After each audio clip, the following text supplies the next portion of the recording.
voulais une banane de quelle couleur? Jaune. Tu voulais une banane jaune? Tu voulais pas une banane verte? Maman, tu Oui. m'as dit. Attends.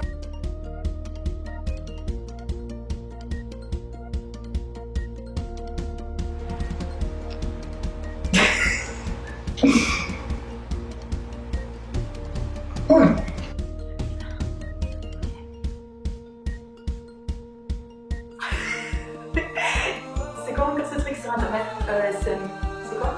ASMR.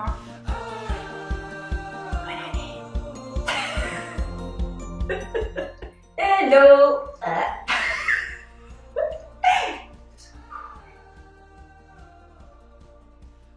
Salut! Bienvenue sur Laetitia et Fils. Je m'appelle Laetitia et j'ai 3 fils. Lucas, Owen et Victor, 5 ans, 3 ans et 1 an. Je te propose cette plateforme pour parler de foi, de famille et de féminité. Alors si tu cherches des conseils plutôt maquillage, coiffure, etc., je te propose de passer ailleurs. Mais si ces sujets t'intéressent, installe-toi confortablement, fais-toi peut-être couler un petit café et j'ai hâte de te partager ce que j'ai à cœur. Le but de ce que je fais ici avec toi, c'est basé sur un passage de la Bible dans le psaume 34 qui dit « Quand on tourne les regards vers lui, on est rayonnant de joie et le visage ne se couvre pas de honte. » Rayonnante, est-ce que c'est pas le compliment qui fait genre le plus plaisir quoi, de la terre entière? Donc elle dit mais t'es trop rayonnante. Et moi mon rêve c'est de voir des femmes justement qui comprennent ça, qui le connaissent et qui... Oui. Bon, est-ce que vous pouvez venir et... J'arrive dans 2 secondes mon pipi. Ferme la porte, maman arrive. Attends, C'est maman et femme. oui, serre-toi. Moi aussi. Oui, servez-vous. Je te disais donc. Est-ce que rayonnante, c'est pas le compliment qui va droit au cœur, qui fait le plus plaisir? Et le secret justement, c'est ce qui est dit au début du verset, c'est de tourner nos regards vers lui pour être rayonnant de joie. Et avec cette rayonnance, avec cette lumière, on peut briller dans tous les endroits où on est, c'est-à-dire dans notre foyer, nos lieux de travail, dans nos couples, dans nos familles, dans nos églises, dans nos lieux d'influence. Et voilà, et mon rêve, moi, c'est de voir des femmes justement qui sortent de l'ombre, qui sortent de la honte, qui sortent peut-être des endroits où elles ont été cachées, où elles se sont cachées, pour qu'elles puissent briller et rentrer pleinement dans ce que Dieu a prévu pour elles et pour nous. Donc je voudrais créer ici une plateforme, une communauté de femmes qui puissent ensemble s'encourager et partager, discuter sur des sujets qui nous touchent toutes en tant que femmes, filles, mères, maman et même mamie s'il y en a parmi nous. Alors bienvenue. Et donc comme mandat pour cette année, j'aimerais te proposer une pensée que je vais décliner en 4 différents facteurs. Et cette pensée, elle m'est venue il y a quelques semaines et je me suis dit qu'en fait c'était hyper puissant et que j'avais envie de le partager avec toi. Et cette pensée c'est « j'assume ». En 2020, j'assume. En 2020, j'assume. Alors qu'est-ce que ça veut dire? Par exemple, peut-être qu'en 2020, c'est le moment pour toi d'assumer ton histoire, d'assumer tout simplement ton parcours, d'où tu viens. J'ai bien aimé cette illustration il y a quelques temps que j'ai vue où on disait, tiens, le projet de Dieu pour ma vie, il y a le point A et le point B. Et nous, dans notre imagination, on se dit, facile, c'est une ligne directe, A à B. Et pourtant, dans la réalité des choses, c'est souvent plein de rebondissements, plein de montagnes, plein de vallées, de détours, d'arrêts. C'est vraiment une aventure hein, de marcher avec Dieu. Et peut-être que pour certains d'entre nous, quand on évoque notre passé, peut-être qu'on est rempli de regrets ou de blessures, ou même de gêne, peut-être même qu'on a peur qu'on nous pose des questions par rapport à notre passé. Et ça, c'est caractéristique de la honte qui peut-être parfois couvre nos vies et qui nous empêche en fait de rentrer pleinement dans ce que Dieu a prévu pour nous, c'est-à-dire dans la lumière. On n'est pas appelé à vivre caché, terré, dans la honte ou dans le secret. On est appelé à vivre dans la lumière de sa présence et être un reflet de qui il est dans le monde dans lequel il nous envoie, à briller en d'autres mots.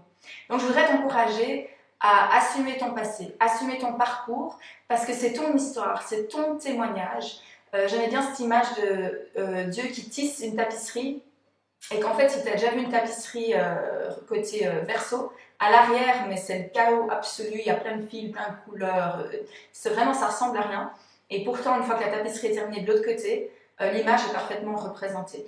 Et de notre côté de l'éternité, souvent, quand on regarde notre parcours ou notre histoire, on a l'impression que c'est peut-être le chaos total, ou peut-être qu'il y a des choses qui doivent être justement rafistolées. Mais néanmoins, c'est l'histoire que Dieu utilise pour raconter, pour témoigner de qui il est en fait dans nos vies, au travers de nos vies. Donc je t'encourage en 2020 à assumer ton histoire. Parce que c'est quand tu commences à assumer ton histoire que tu peux en tirer les leçons qui vont te permettre de grandir, de guérir et aussi, en retour, d'aller partager ces trésors avec d'autres personnes. Alors en 2020, je t'encourage aussi à assumer ton appel. Ton appel. L'appel que Dieu a mis sur ta vie. C'est-à-dire, qu'est-ce que tu as maintenant ici dans les mains? Je rencontre tellement de jeunes qui sont en train de faire leurs études et alors qu'ils sont encore aux études, ont le sentiment de ne pas être à leur place, de ne pas rentrer dans l'appel qui est en eux. Et j'ai envie de leur dire, j'ai envie de te dire aujourd'hui, si c'est ton cas, que ce serait bien que tu assumes l'appel qui est sur ta vie. Que tu sois dans un contexte où c'est autorisé ou pas, permis ou pas, ça Dieu le sait très bien. Mais en tout cas, avec ce que tu as dans les mains, avec ce que Dieu t'a donné, tu peux pleinement assumer l'appel que Dieu a sur ta vie. Pas de manière militante, la révolution, mais tout simplement dans une posture d'humilité et en même temps d'autorité, parce qu'avec l'appel de Dieu, il y a toujours l'autorité. Et assume les dons qu'il t'a donnés. Moi, j'entends souvent, quand on dit à quelqu'un, mais t'as fait super bien, ah oui, c'est pas moi, c'est pas moi. C'est un peu une espèce de fausse humilité. Et je pense pas, moi, que ça glorifie ce que Dieu fait. Maintenant, il faut pas non plus être dans l'autre extrême où on est enflé d'orgueil et tout ça. Mais je pense que d'assumer que l'appel que Dieu nous a donné, en fait, si chacun pouvait assumer, si chacun pouvait être à sa place, pleinement, en rentrant pleinement dans les projets de Dieu pour lui, je pense que le monde se porterait vraiment mieux. Donc peut-être que c'est un appel, quand je te parle de ça, un appel dans un des départements de l'Église, mais ça peut très bien être un appel artistique, un appel scientifique, un appel médical, un appel éducatif. Quel que soit ce que Dieu t'a mis dans les mains, c'est le moment de sortir de l'ombre et d'assumer. Parce que le monde a besoin de ce que Dieu t'a donné. Et tu es la seule personne qui peut nous l'offrir. Je voudrais te dire, en 2020, j'assume la saison dans laquelle je suis. Alors, je sais que souvent, on peut être dans une saison, on a l'impression que soit que la saison précédente était mieux, soit que la saison future sera meilleure. Et en fait, ça, c'est un mensonge qui nous empêche de pleinement être présent à l'endroit où on est. Donc, j'assume ma saison, c'est-à-dire, peut-être que tu as vécu cette période de Noël avec les questions de la famille. Alors, ta personne à nous présenter? Ou peut-être que tu es jeune marié, peut-être même que vous avez du mal à concevoir un enfant et que les questions qu'on vous pose tout le temps, c'est alors, l'horloge tourne, c'est pour quand?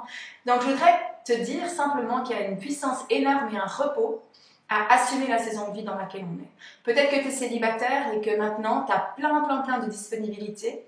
Et peut-être que tu es jeune maman et que déjà tu as du mal à trouver une heure pour dormir, te doucher, manger, et que tu regrettes l'époque où tu pouvais passer des heures à servir l'église ou à prier, etc. Je voudrais simplement te dire, assume la saison dans laquelle tu es. Et on n'est pas du tout dans cette culture de tu donnes pas assez ou tu fais pas assez. On est dans ce moment où on peut simplement assumer. Et de se dire, ben voilà, dans la saison dans laquelle je suis, ce que je donne à Dieu, c'est ce que j'ai dans les mains et c'est suffisant. Et j'assume. J'assume que peut-être que si j'ai des enfants en bas âge, peut-être que je ne peux pas être aussi investie dans l'église que je l'ai été pendant un certain temps. Ça donne aussi l'opportunité à d'autres personnes de se lever et elles-mêmes aussi de mettre leur service au don des autres. Donc, assume ta saison, la saison dans laquelle tu es. Parce que c'est exactement là que Dieu te veut, Dieu t'appelle. J'assume mes besoins.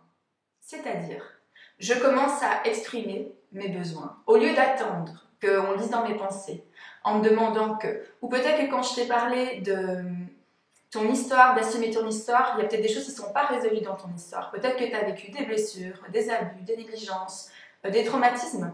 Et peut-être que la plus belle chose que tu puisses faire pour toi et pour ton entourage en 2020, c'est d'assumer que tu as besoin d'aide.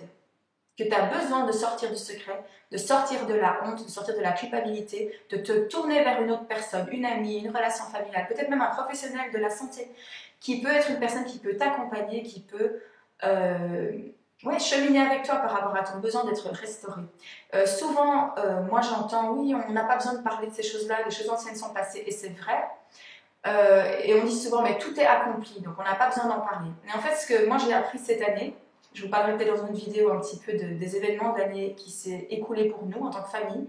Mais c'est que parfois on dit, on a une réponse comme ça automatique. Tout est accompli, clac. Et on met ça un peu comme un tapis. Et alors tout ce qui est difficile, tout ce qui est douloureux, tout ce qui n'est pas résolu, on le balaye sous le tapis. On n'en parle jamais. Et en fait, moi ce que j'ai découvert, c'est que les choses qu'on ne traite pas, elles vont continuer à repousser dans nos vies. Elles ne vont pas s'en aller comme ça. Et que si vraiment tout est accompli, et si vraiment Dieu est bon comme on le croit, on peut cheminer avec Dieu et aller avec Dieu dans ces endroits qui ont été blessés, qui ont été difficiles, pour connaître une pleine réparation. Donc je t'encourage à assumer tes besoins et assumer l'état dans lequel tu es, pour rentrer pleinement dans ta destinée, pleinement dans la liberté et dans la vie abondante qui est en fait prévue pour toi par Dieu.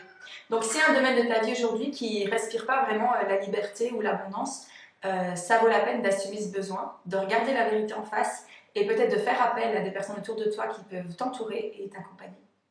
Voilà, alors en 2020, je t'encourage à tourner tes yeux vers Jésus pour être rayonnante et à faire partie de ce mouvement où finalement les filles, les femmes, les jeunes filles, les mamies, s'il y a des mamies ici, on assume qui Dieu est, qui on est, qui Dieu est en nous et ce qu'il nous a appelés à faire pour ce monde.